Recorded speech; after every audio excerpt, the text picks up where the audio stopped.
And we're back for another episode.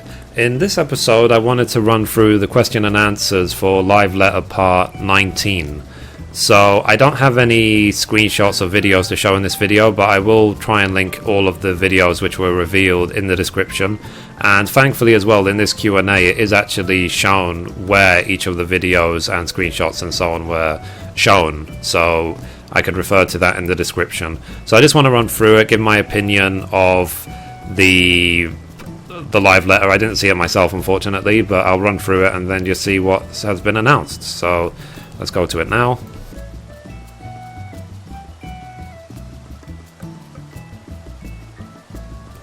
Okay, so I will also link this thread in the description as well. So it says, the letter from the producer live 19 question and a summary will unfold a bit differently than previous events, as we'll be using this thread to post a Q&A after the show is concluded instead of simultaneously. Okay, so this was obviously posted afterwards. So Bayonne and Kamate will be going over the Q&A during the live English recap on the stream. So read the details on how to watch the stream live on Nico Nico. After we create the full Q&A summary, it will be posted in the Letter to Producer Live forum, and this thread will be removed. See you here Saturday, blah blah blah. So obviously this is already finished. So question 1, it says the Zodiac weapons are named after classic weapons from Final Fantasy titles, but a lot of them have changed in both design and weapon type. What was the reason for these changes? So it says, we chose to use the names of the strongest weapons from the series. It turns out that FF features a whole lot of swords, therefore we had to change some of them to make them fit the jobs of 14. Since they were the famous Final Fantasy weapons, we really didn't want to limit ourselves or avoid using them because it wasn't a perfect fit. Perhaps someday we'll be seen as trailblazers and future FF games can call their axes Ragnarok. Okay, so it says, where is the next Crystal Tower content take place? And it says shows video of the World of Darkness, which I'll link in the description. And then it says here, question 3, it says, will the rewards for the new chapter of Crystal Tower include the materials needed to enhance Ironworks equipment? It says, we'll probably introduce upgrade items as loot, but they'll be separate from the weekly rewards since players were having trouble deciding which piece of loot that they wanted last time. So what this is referring to basically is that before, when you did Psycho's Tower, for example, and you wanted to get the upgrade items for your gear, such as the Oil of Time, Sands of Time, and so on, it would share the lockout with the gear, which meant that the gear would not be rolled on. No one cared for the gear because simply everyone wanted the oils and sands.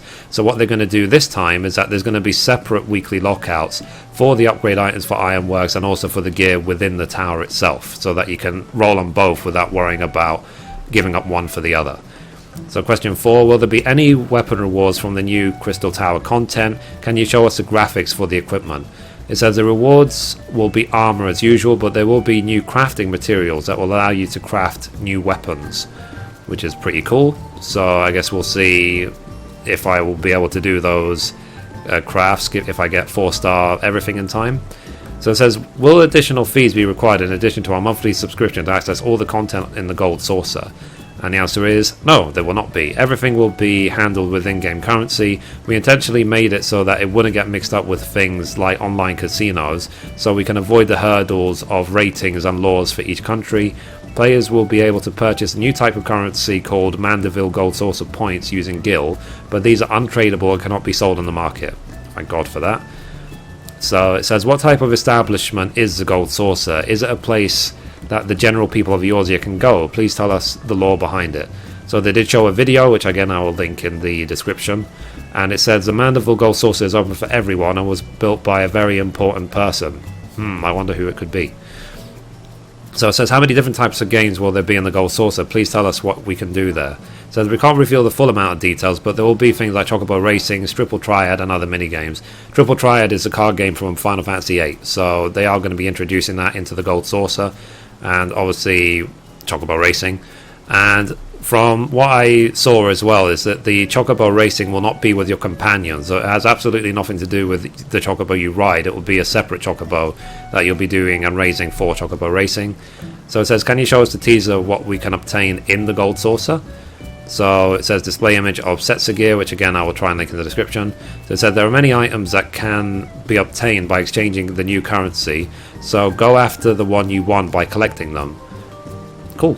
So we just have to wait and see. I try not to read too much into this before the patch launches personally, because I do want to be surprised by seeing it in game rather than knowing everything beforehand.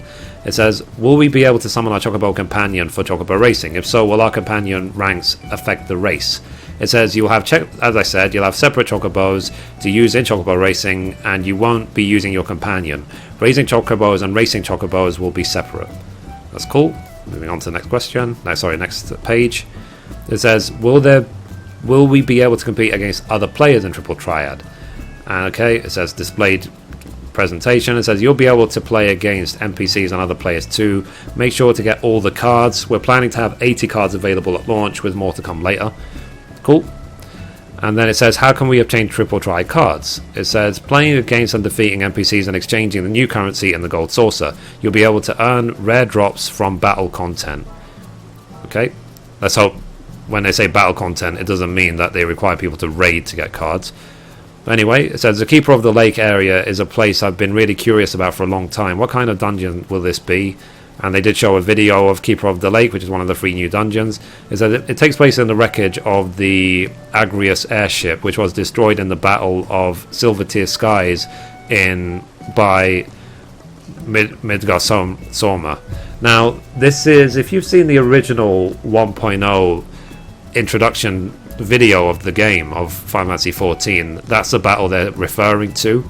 So you can see the video there if you haven't seen it before, and that's the big dragon that's basically you can see in Mordona in the lake next to Psychus Tower, Crystal Tower I should say. So okay, next question. Will Demon Wall make an appearance again in Amdapor Keep Hard? And the answer is, I believe we saw him at the end of the video. I'd say he may even be 4 times scarier. Don't worry, you won't fall down this time, but I wouldn't assume you're safe. Okay, so when he's talking about you won't fall down, if you haven't seen the original Amdapor Keep, there's a fight called the Demon Wall, which during the fight gets ever closer to you and eventually will kill you if you don't kill it in time. But he also has knockback abilities, and to the left and right of the platform are bottomless, well, they're not really far fall downs, which basically means if you get knocked off the edge of the platform, you will fall and die. So basically that won't happen in this version. But he said it'd be 4 times scarier, so we just have to wait to see what that means. Maybe there'll be 4 demon walls that enclose on you. Who knows? So it says, question 14. What was the reasoning behind implementing Wanderer's Palace Hard and Amdapor Keep Hard over the versions of Dazamal Darkhold and Aurum Vale? So the answer is, the main reason is that since these existed in version 1.0, they were designed very differently from what we created in A Realm Reborn. Since they weren't created with the new system in mind, it would take almost as much effort to create brand new dungeons versus tuning one of those into a hard mode. So I think for now, Dazamal Darkhold and Aurum Vale will not have hard modes, but we'll see if it changes in the future. And then next question. It says, in the past there was a comment explaining more of the backstory of Tomberries. Will we be able to see a story related to Tomberries in the quest to unlock Wanderer's Palace Hard? It says, as you saw in the video, there were a few Tomberries and Mamuljar in there, so you have to wait and see. Okay. So it says, can you add special music for Sleipnir and other mounts? If I have time, of course, I can do it, but these days it's really hard to find extra time for these kind of things. I'll do what I can. Fair enough. It says, can you add a jukebox type of furnishing that allows us to select the music for our free company house? It says, we've been running into memory issues with this, but we believe it might be possible to introduce something like this in 3.0. 3.0, of course, being the expansion. So it says, I'm quite curious about the feature that changes the battle music for each field area. Will there be completely new battle music for Ishgard areas in the expansion, or will they be different arrangements for the current battle music? And it says it will be all new music, which makes sense. And then question 19. I really like the Ultima song and listen to it over and over. Could you tell us the lyrics and what language is used? Sorry to burst your bubble, but there are no meanings behind the lyrics for the song. I utilized a random lyric generator that added in random Latin words from a database over the music. Wow, that's interesting. Okay, page number 3. So question 20. It says, can you tell us the toughest music-related request you received from the team so far? And it says, the video that appears in the final coil of Bahamut that was created by Visual Works was probably the toughest for me. It was a completely finished product that I couldn't make changes to, so I had to work with what was there. Cool.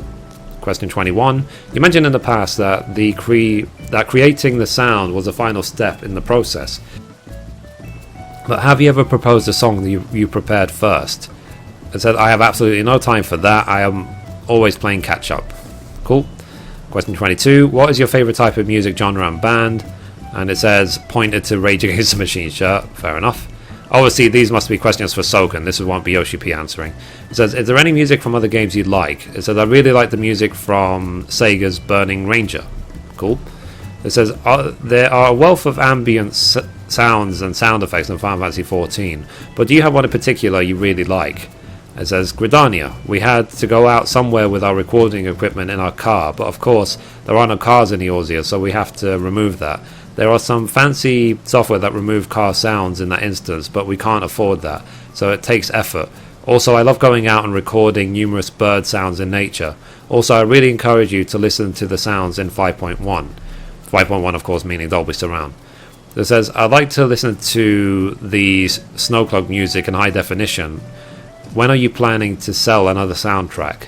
It says, well, we just released an arrangement album, so maybe we can release something next year, so that will include music through patch 2.5.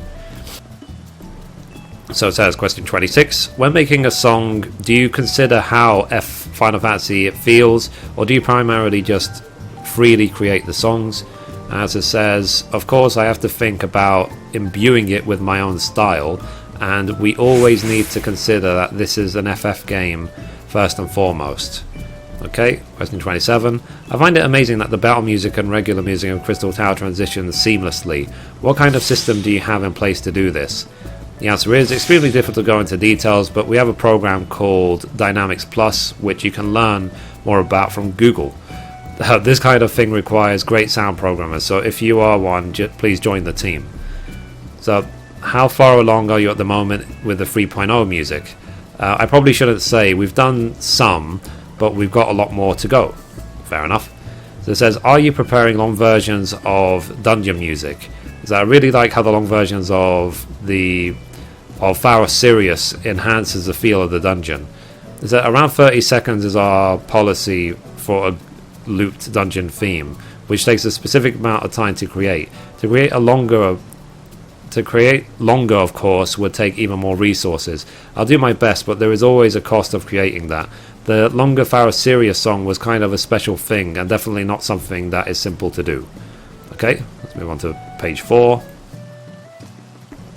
And the last question, it says, can you tell us a song you had a lot of difficulty creating and one you have strong memories of? So it says, I have strong memories of the creation of On Wesley Winds, the Lanosia Field music, and To the Sun Fanaland Field music. Cool. So I guess that's basically it. I'm going to quickly refresh the page. Yeah, I think that's basically it. Now, there are a lot of other things they showed during the live letter, which includes the new race of the game, information about the new jobs in the game, which Mr. Happy has done some really great reviews of. So what I'm going to do, rather than trying to cover it myself, I'm just going to link Mr. Happy's videos, so please check them out. He's gone into a lot more detail about the live letter and the upcoming features, and he has also got some screenshots and footage as well. So anyway, if I quickly go back to Mithrie. Okay, so basically, in the meantime, before patch 2.5 launches, I'm just waiting for, or not waiting for, I'm working towards finishing all of my crafts towards 4-star. And it's also now on the 22nd of December is going to be my 30th birthday, so let's give a happy for that. Yay. Mithrie's 30th birthday in real life. So never too old to play games, especially not in the digital age. So yeah, I'm going to keep doing this. I'm very happy with my new FC. I'm happy with the progress I'm making crafting and everything, and it does feel like things are still moving along. There's always lots more new content to discover in the game as well. So anyway, that's it for this episode. Thank you for watching, and as always, goodbye from me and goodbye from Mithrie.